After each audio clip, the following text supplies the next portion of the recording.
अस्सलाम वालेकुम। उम्मीद है आप लोग सब खैरियत से होंगे और आज कोई ज़्यादा लंबी चौड़ी तमहीद नहीं मैं मानूँगा और आज हम एक पॉइंट के ऊपर बात करेंगे कि हम अपनी कैपेबिलिटी और कैपेसिटी को जो है वो किस तरीके से बढ़ा सकते हैं। तो सबसे पहले तो अपनी काबिलियत को बढ़ाने के लिए या अपनी कैपेसिटी को बढ़ाने के लिए एक चीज़ का समझना बहुत ज़रूरी है कि हमारा जो है वो दिमाग किस तरीके से चीज़ों पर अपना इन्फ्लुएंस हासिल करता है और किस तरीके से उन चीज़ों को जो है वो कंट्रोल करना करता है। तो उस चीज़ को समझाने के लिए मैं एक मिसाल आपको बताता हूँ। मिसाल कैसे है कि फॉर एग्ज़ाम्पल आप साइकिल चलाना सीखते हैं। तो साइकिल जो है वो इट्स लाइक उसका एक स्पेसिफिक एरिया है, उसकी स्पेसिफिक स्पीड है और उसका स्पेसिफिक जो है वो लाइन ऑफ एक्शन है या एरिया ऑफ एक्शन है जिसके ऊपर उसने काम करना होता है। मतलब जब आपने उसको चलाना सीखा तो ज़ाहिर है आप जब रोड पर जा रहे हैं, रास्ते में जा रहे हैं तो आपको इर्द गिर्द लोग भी नज़र आएंगे, रुकावटें भी दिखेंगी और बहुत सारी चीज़ें आपको जो है वो रास्ते में दिखाई देंगी। तो आपने उन चीज़ों को बचाकर अपनी जो है वो साइकिल निकाल के लेकर जानी है या चलानी है। तो अब उसमें आप एक चीज़ को ऑब्ज़र्व कीजिए कि जो साइकिल का एक एरिया है या मतलब उसकी जो लेंथ है, उसकी हाइट है, उसकी स्पीड है, वो कैसे ऑटो आपके दिमाग में जो है वो फ़ीड हो जाती है। अब वो आप ये देखें ना, है हैरानगी की बात कि वो कैसे ऑटोमेटिकली आपके माइंड में फ़ीड हो जाती है और वो कैपेसिटी उस साइकिल को चलाने की ऑटोमेटिकली आपके दिमाग में स्टोर हो गई है और उसको ग्रेजुअली आप जो है वो बड़े अच्छे तरीके से जो है वो चलाना शुरू कर देते हैं। कई तो हाथ छोड़ के भी चलाते हैं, कोई किस तरह चलाता है, कोई किस तरह चलाता है। और सर्कस में भी आपने देखा होगा लोग जो हमारे वक्तों में जब हम छोटे होते थे तो वो लोग चलाते 7-7 दिन साइकिल चलाते रहते थे। तो वो चीज़ें कैसे उनका माइंड जो है उसको इन्फ्लुएंस कर लेता है और उस पे कंट्रोल हासिल कर लेता है।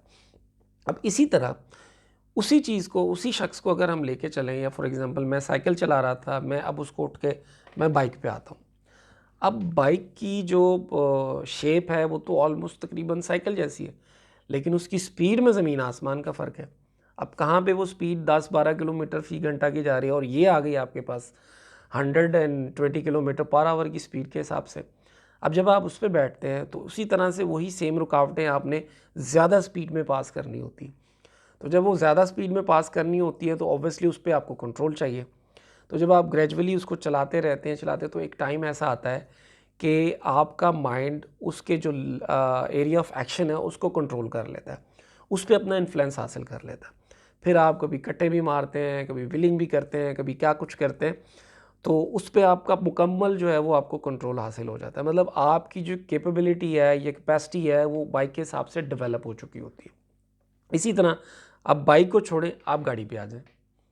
अब जब गाड़ी पे आएँगे तो आप देखेंगे गाड़ी का जो एरिया ऑफ एक्शन है वो ज़्यादा है। अब एक आम नॉर्मल मैं गाड़ी की बात करता हूँ, तकरीबन 16 फुट लंबी होती है और तकरीबन 5.5-6 फुट, 6.5 फुट जो है वो चौड़ी होती है।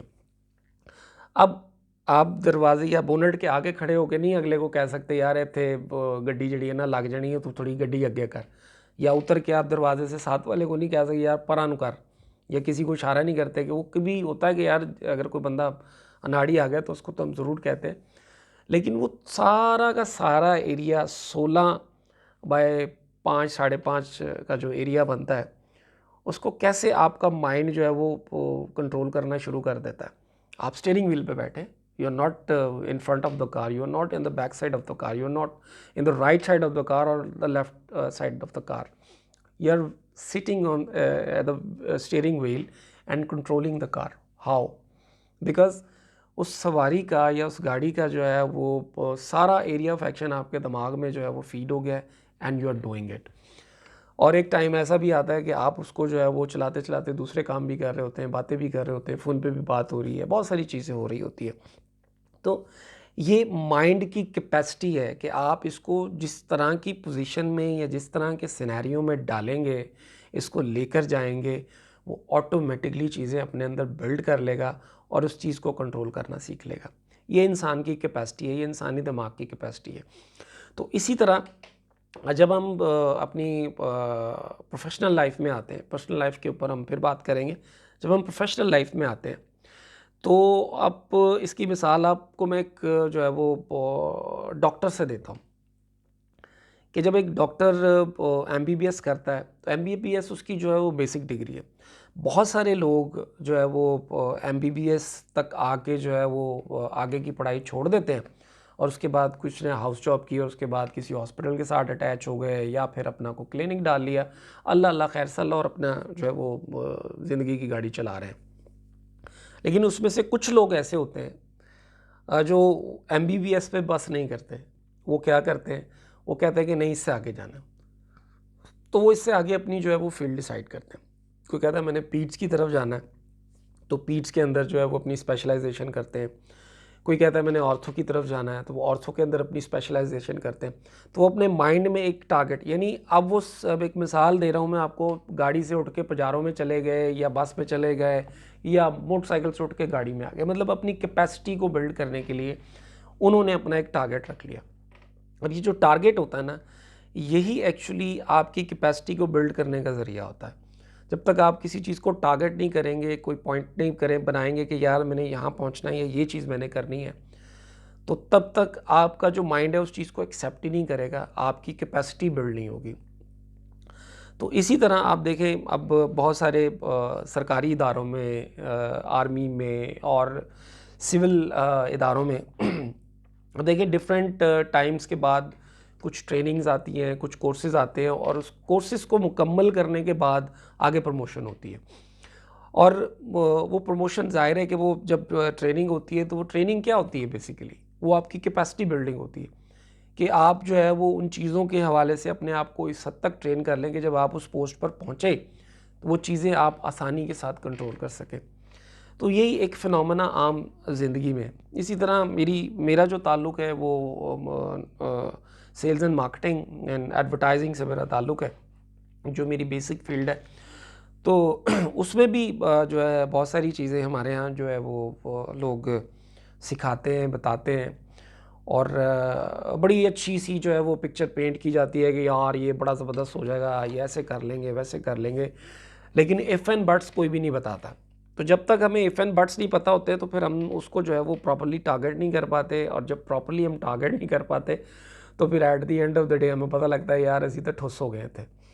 तो वो ज़ाहिर है कि चीज़ हमें कुछ और दिखाई जाती है, हमें बताया कुछ और जाता है और आगे से रिज़ल्ट्स कुछ और होते हैं। तो बाकी की चीज़ें इंशाल्लाह हम किसी और वीडियो में जो है वो डिस्कस करेंगे। मतलब आजकल जो नॉर्मल एक वीडियोज़ पे मैंने देखा है, कोई बंदा जो है वो सिखा रहा है जी 1000 रुपये में कारोबार करना सीखें, कोई सिखा रहा है 500 रुपये में कारोबार करना सीखें, कोई सिखाता है कि जी ये कारोबार कर लेंगे, ये इतने पैसे लगेंगे, ये इतने पैसे लगेंगे। वो बिल्कुल सही बातें बताते हैं, इसमें कोई शक व शुबे वाली बात नहीं है। They are almost right people, सारी चीज़ें सिखाते हैं, मोटिवेशंस भी आपकी बहुत अच्छी करते हैं। लेकिन एक जो मिस्टेक्स होती है वो ये होती है कि हमें इफ़ एंड बट्स नहीं बताए जाते।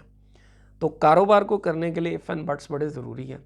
तो इस चीज़ के ऊपर इंशाल्लाह हम नेक्स्ट वीडियो में ज़रूर आगे आने वाले टाइम पे आप लोगों से इस चीज़ के ऊपर ज़रूर डिस्कस करेंगे कि इफ़ एंड बट्स जो है वो कारोबार के क्या होते हैं और क्या जो चीज़ है जो बेसिक है जो हमें ज़रूर करनी चाहिए और क्या जो है वो हमें थोड़ा सा जो है वो छोड़ देना चाहिए।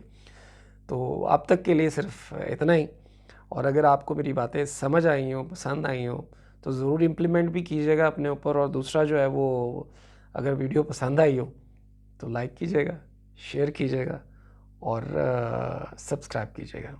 जज़ाकल्लाह।